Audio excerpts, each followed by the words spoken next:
Hello guys, ये आपके लिए नेक्स्ट कॉन्सेप्ट है क्रैमर्स रूल का। ठीक है, तो देखते हैं मैट्रिक्स में क्रैमर रूल्स का कॉन्सेप्ट क्या होता है एंड इसे कैसे यूज़ करते हैं। आपको इधर कुछ स्टेटमेंट्स गिवन है। स्टेटमेंट सबसे पहले हम रीड कर लेते हैं। स्टेटमेंट है हमारी, the sum of 3 numbers is 20। 3 नंबर का सम 20 है। लास्ट में कह रहा है find the numbers, number find करो, यानी कि नंबर हम जानते ही नहीं कि नंबर क्या है। ठीक है, फिर है, तो अगर हम नंबर नहीं जानते और हमने नंबर ही फाइंड करने हैं तो मान लेते हैं अज्यूम। सॉल्यूशन है इसका, let's assume the 3 numbers are X Y and Z. Okay, because देखो बोल रहा है 3 नंबर का जो सम है, the sum of 3 number is 20। Last में कह रहा है फाइंड द नंबर्स। इसका मतलब नंबर तो हमें पता ही नहीं है, तो हमने नंबर अज्यूम कर लिया x Y Z.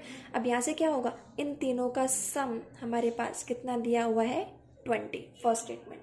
Next statement क्या कह रहा है, if we multiply the first number by 2। First number क्या है एक्स।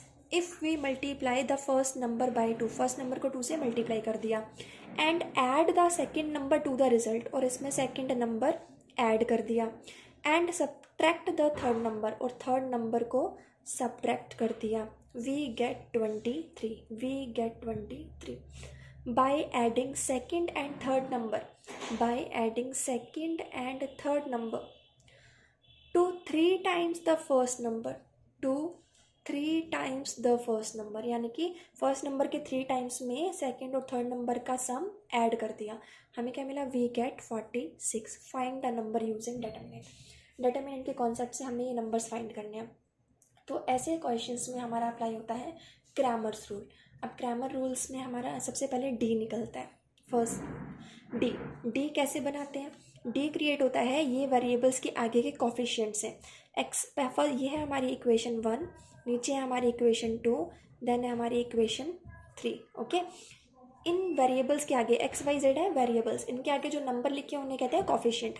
सारे कोफिशिएंट से मिलकर डी बना देते हैं। एक्स के आगे लिखा है 1, वाई के आगे 1, जेड के आगे 1, एक्स के आगे 2, वाई के आगे 1, जेड के आगे -1, एक्स के आगे 3, वाई के आगे 1, जेड के आगे 1। डी बन गया। ओके, अब हमने इस डी को सॉल्व करना है बाय एक्सपेंडिंग अलॉन्ग R1 रो 1। मैं इसे रो 1 से एक्सपेंड कर देती हूँ। वही अगेन एक्सपेंड करने के लिए आपको साइन पता होने चाहिए, plus minus plus minus plus minus plus minus plus. तो अब इसको एक्सपेंड करते हैं R1 को यूज़ करके। जिसे यूज़ करके आप एक्सपेंड कर रहे हो वो हमेशा कैंसिल किया जाता है। अब R1 का कैंसिल होगा और R1 के साथ सबसे पहले कॉलम 1 कैंसिल होएगा, इंटरसेक्ट हुआ 1 पे। 1 का साइन होता है पॉजिटिव। क्या बच गया, अब इनको काट के हमारे पास बचे 1 -1 1 1, यहाँ लिख देते हैं। ओके, अब फिर से दोबारा R1 कटेगा और इस बार कटेगा कॉलम 2। किस पे इंटरसेक्ट हुए, 1 पे। R1 कॉलम 1 कॉलम 2 इंटरसेक्ट हुए 1 पे। 1 की पोजीशन नेगेटिव -1, बचे क्या 2, यहाँ -1, यहाँ से 3 और यहाँ से 1, बचे हुए नंबर लिख दिए। अब फिर से R1 कटेगा और इस बार कटेगा कॉलम 3, इंटरसेक्ट हुआ 1 पे। 1 की पोजीशन होती है पॉजिटिव। अब बचे क्या, R1 और कॉलम 3 को काट के 2 1 3 1 बच गए, ये यहाँ पे हमने लिख दिए। अब इसको सॉल्व कर लेते हैं। सबसे पहले ये मल्टीप्लाई, बीच में आता है माइनस, फिर ये मल्टीप्लाई, -1, ये मल्टीप्लाई, बीच में आता है माइनस, इनको मल्टीप्लाई करना है। अब यहाँ से ये मल्टीप्लाई, बीच में -1 को 3 से मल्टीप्लाई। ओके, सॉल्व कर लेते हैं। 1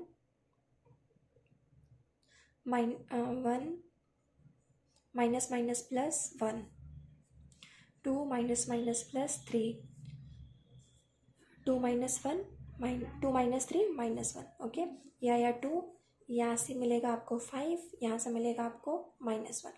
सो सॉल्व किया, 2 -5 -3 -3 -1 -4, डी की वैल्यू आ गई -4। अब इस डी के बाद आपने निकालना है D1।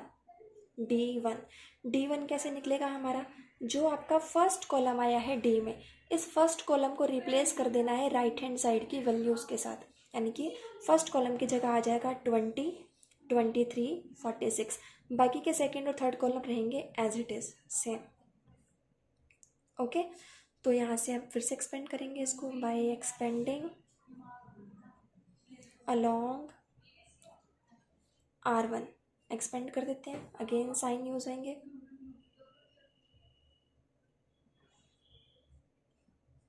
सो R1 कटेगा, C1 कैंसिल हुआ, इंटरसेक्ट हुआ 20 पे, अंदर क्या बचे आपके पास, मैं डायरेक्ट कर रही हूँ इस बार, R1 एंड C1 कैंसिल, अंदर बचे 1 को 1 से मल्टीप्लाई किया 1, बीच में आता है माइनस, -1 को 1 से मल्टीप्लाई करोगे तो -1 मिलेगा, -1 और ये माइनस हो जाएगा +1, ठीक है।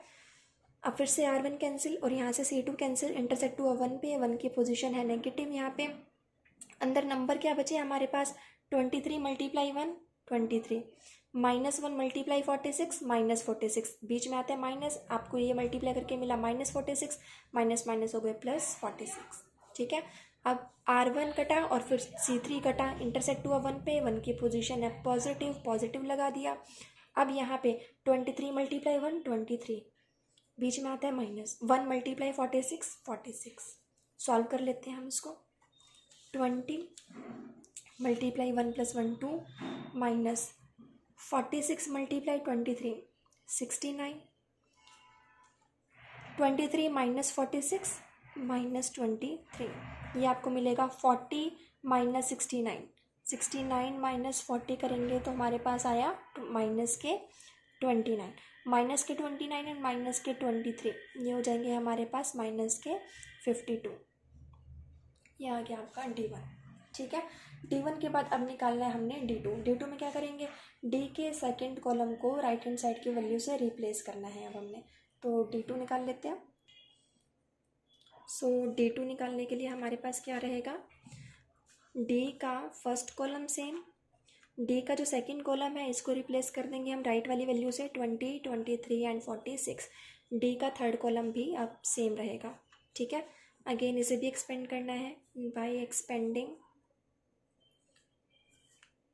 अलोंग R1, आपकी मर्जी, आप R1 R2 R3 C1 C2 C3 किसी से भी एक्सपेंड कर सकते हो, बस आपने साइन तरीके से यूज़ करने हैं, जिसकी जो पोजीशन है वही साइन यूज़ किया जाएगा, ओके। सो R1 कैंसिल, C1 कैंसिल, 1 पे इंटरसेक्ट, 1 की पोजीशन पॉजिटिव, बचे हुए नंबर की मल्टीप्लिकेशन करा देते हैं, 23 मल्टीप्लाई 1 23, बीच में आता है -1 मल्टीप्लाई 46 -46 और ये माइनस हो गया +46।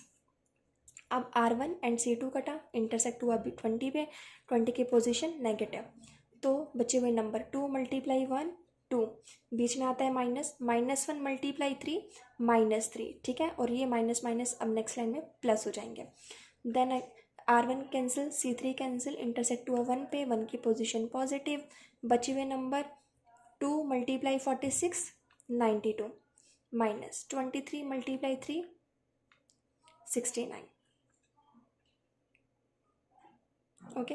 अब इसको सॉल्व कर लेते हैं, 46 + 23 69 -20, 2 + 3 हो गया हमारा 5 प्लस 92 -69 करना है हमने 23, नेक्स्ट लाइन में ये हमारा आंसर आ जाएगा 69 -25 प्लस सॉरी -100, 69 -100 प्लस 23, सॉल्व कर लेते हैं, 100 - 69 हमें क्या मिलेगा 31, प्लस 23 करेंगे 54, ये आ गया आपका D2, ओके। नेक्स्ट है आपका, एंड यहाँ पे जब हमने -100 में से 69 को माइनस करेंगे तो ये 31 हमारा पॉजिटिव नहीं नेगेटिव आएगा, okay. 69 - 100 will be -31, now -31 plus 23 will be -8, okay. तो D2 आ गया हमारा -8। अब हमें निकालना है D3, let's find D3 now. D3 में आपको समझ आ गया होगा, अब हम कॉलम 3 को राइट हैंड साइड की वैल्यू से रिप्लेस करेंगे। सो D की वैल्यूज़ हमारी ये थी, यहाँ पे कॉलम 1 सेम रहेगा, हमारा कॉलम 2 भी सेम रहेगा, कॉलम 3 को राइट साइड की वैल्यू से हमने रिप्लेस कर दिया। अब अगेन एक्सपेंड करेंगे हम और D3 फाइंड करेंगे, C by expanding along R1, so R1 cancel, C1 cancel, 1 पे इंटरसेक्ट हुआ, बचे हुए नंबर्स को मल्टीप्लाई करके हमने लिख दिया। ठीक है, अब फिर से R1 कैंसिल, C2 कैंसिल, 1 की पोजीशन नेगेटिव होती है, इनको कैंसिल करके बचे हुए नंबर को मल्टीप्लाई करके हमने लिख देना है। Again R1 cancel, C3 cancel, intersect हुआ 20 पे, 20 की पोजीशन पॉजिटिव होती है, इनको कैंसिल करके बचे हुए नंबर को मल्टीप्लाई करके लिख देना। पहले यहाँ से मल्टीप्लाई, फिर माइनस, फिर इधर से मल्टीप्लाई। ठीक है, अब सॉल्व कर लेते हैं।